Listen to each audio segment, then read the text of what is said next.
Hey, welcome to Microbiology. This is Davin Haley, starting off with your new course. I just found out I was teaching this course on Thursday in the middle of the day, so it's been quite a ride trying to make sure I'm ready.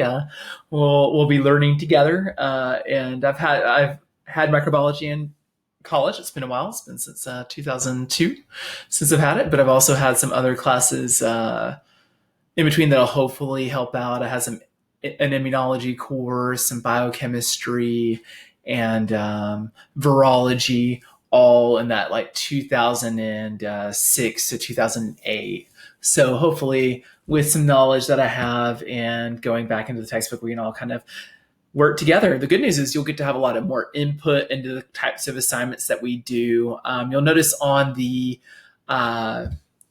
syllabus, I kind of just kept things the same kind of basic grading pattern that I had from AP chemistry. And obviously that's going to be flexible. We're going to try and do some projects, but why don't we just not count a project as a test grade? I think that makes sense. So we'll try to make things work out, and we can talk about what we want to do, and hopefully make this course a little bit more yours, and where you feel like you're heard and that you have some input in how this class goes.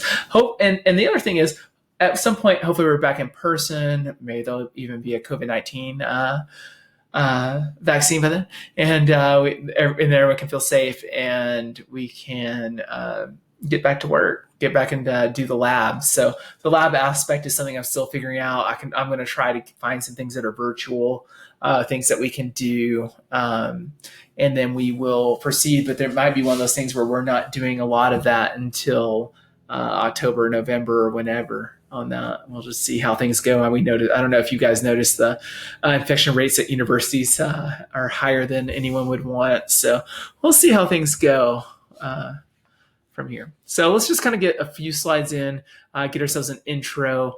We'll kind of meet this out. I'm trying to make some things available. Usually I'll do videos for the notes and information, kind of like a flipped classroom where you guys can go through. Then we can go back during our classes, get answers. Eventually we'll be working on work during those times or projects.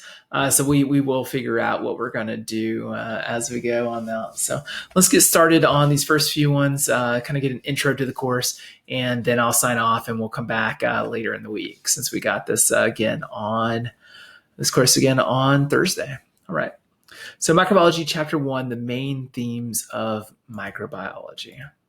All right, so main things I'm going to go over, we'll be going over in Chapter 1 are the scope of microbiology, what all are we covering, impacts of microorganisms, why are microorganisms important to us, human use of microorganisms, so many uses that hopefully we'll have a little time to get into, infectious diseases and the human condition, the general characteristics of microorganisms, history of microbiology, and some systematics, the taxonomy and evolution, kind of get into how do we name these things, what is the process, and how do they separate off from each other on the evolutionary time scale. All right, so microbiology, we're looking at study of living things that are too small to be seen without magnification. For the most part, we will get into a few things that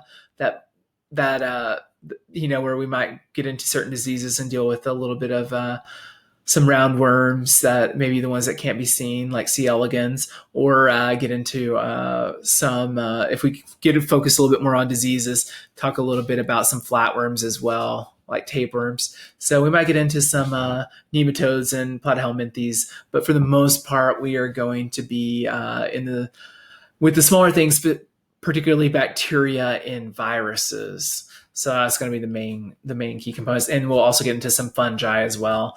Obviously, some fungi we can see, and some we don't. So but certain things like yeast are so important to industry that we just can't ignore them. Okay. Microorganisms are microbes, right? Or microscopic organisms. We have all kinds of different names for them, but not all of them are accurate to what we call them. Not all cause disease. Okay. We're going to find a lot of bacteria are benign, in fact, or even helpful, right? One of the big things that Sun has been looking at is our own microbiomes and how during certain infections, our own bacteria are important in fighting off invading bacteria. And maybe we'll get into certain studies that even when you like shake hands, you exchange some bacteria. And sometimes the person whose bacteria is on who, their bacteria sometimes takes over some of your bacteria for a limited time and kind of changes that over. So we'll be able to hopefully get into some of that. All right. Okay. And a lot of them are useful and essential for life. We've got all kinds of things going on. We're living in a symbiotic relationship with so many of these microorganisms. It'll be interesting, or other organisms are. So we'll look at that. We'll get quite a bit into all this. Okay. Major groups of microorganisms, right? We got bacteria, or eubacteria if you had an AP bio. We got our archaebacteria, right? We're going to, and they're different. Remember, archaebacteria tend to be extremophiles, but they're different enough in their genetically that they're in two different groups, right? Then we have some types of algae, and you might note that certain types of algae have their own kingdom, Chromista, so that'll be different. Some protozoa, some helminthes, right? And fungi. All right. Viruses are included as well, but remember, viruses are non-cellular. Okay. They're parasitic. They need a host cell. They have protein-coded genetic elements that can infect all living things, including other microorganisms like phage. Phage viruses are viruses that specifically exist to infect bacteria. And so there's all kinds of different ways in which phages can infect bacteria, or bacteria can fight off phages. So that'll be interesting to consider. Most microbiologists do not consider viruses microorganisms, but pathogens. But we're still going to cover some viruses as microorganisms here. And because that we need a place where we can go to understand these. So we will get a little bit into some virology as we go through microorganisms, but but we'll spend more time with the bacteria than we will the viruses. And our idea of how viruses keeps changing, how far we think, they don't have a membrane, they can't reproduce on their own. That's why they're not considered alive. But since they have such an impact on living things, right, and their genetic code is able to influence living things' genetic code, it's interesting to see how scientists keep coming back and reanalyzing our relationship to them. Right, branches of microbiology. We got agricultural microbiology, right? How can we use microorganisms in agriculture? And also the play that certain organisms play a role, such as the digestion of cellulose in cattle, right? That's a big one with the different guts and organisms living in them, and or the relationship with termites being able to do the same thing. So we'll look at the different ways in which those microorganisms can impact agriculture. Also things that we can get from using those organisms to produce certain chemicals and such. Biotechnology. We'll look at food, dairy, and aquatic microbiology. Genetic engineering and recombinant DNA technology, immunology, public health, microbiology, and epidemiology, which will be interesting considering our current COVID-19 issues, and many, many more. So the good news is there's all kinds of way we can relate these things that we're learning back to our world. And part of what I'm sure what we'll do are some projects and some things related to that. Emerging areas of microbiology, emerging pathogens. So we start seeing certain diseases pop up. I mean, this was really big with Ebola from about 7-8 years ago.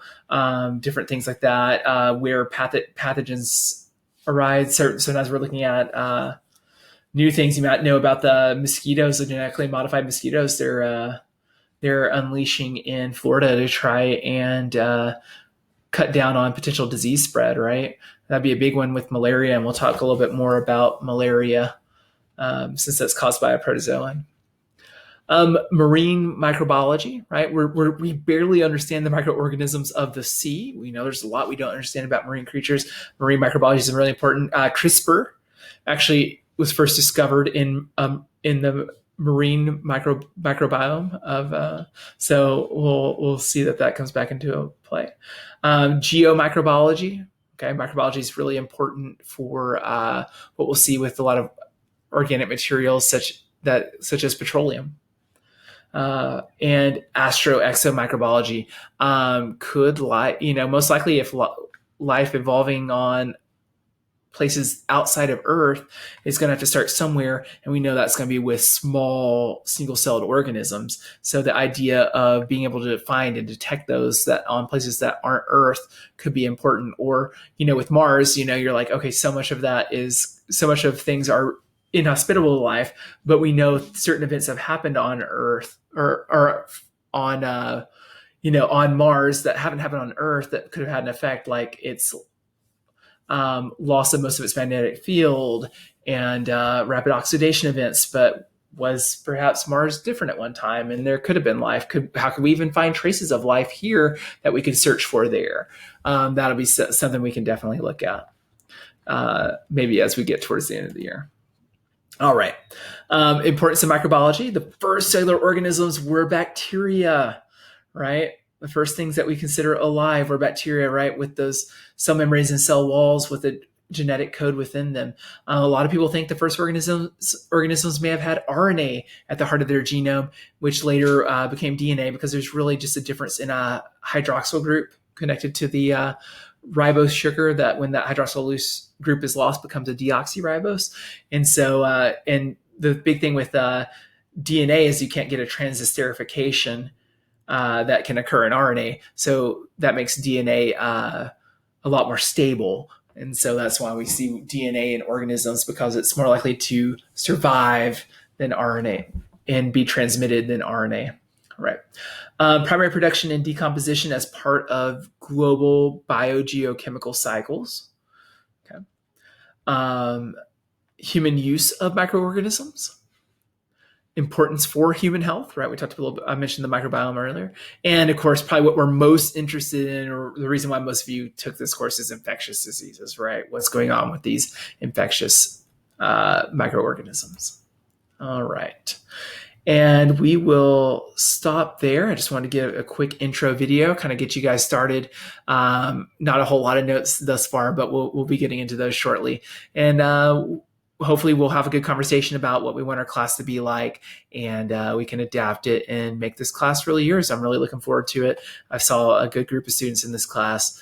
So good luck to you guys getting started in this virtual environment, and I'll see you guys before long.